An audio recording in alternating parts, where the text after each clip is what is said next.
Au marché de Fontenay-le-Fleury, on trouve des fleurs, de la viande, des fruits, des légumes, mais tous les habitants font le même constat, les prix ont augmenté.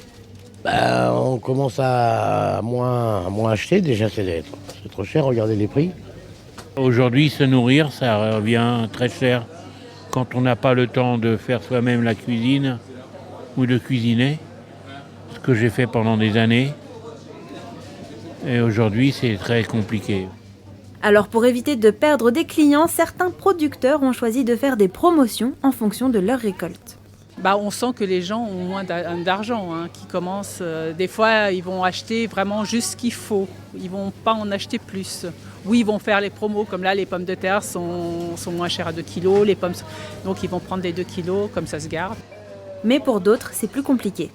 Là, justement, on avait fait un petit papier explicatif pour nos clients, justement, pour expliquer qu'avec même l'augmentation de l'électricité, du gaz et de la tonne de blé, donc elle a quadruplé, je crois, depuis le temps.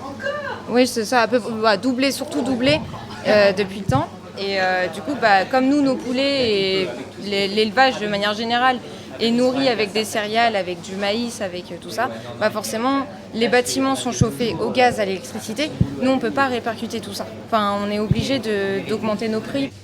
En France, le prix de l'électricité a été limité à 4% en février grâce au bouclier mis en place par le gouvernement. Une remise de 18 centimes sur les carburants a aussi été instaurée. Cette mesure est d'ailleurs prolongée pour 4 mois supplémentaires. Concernant l'alimentation, c'est environ une hausse des prix de 14% depuis janvier.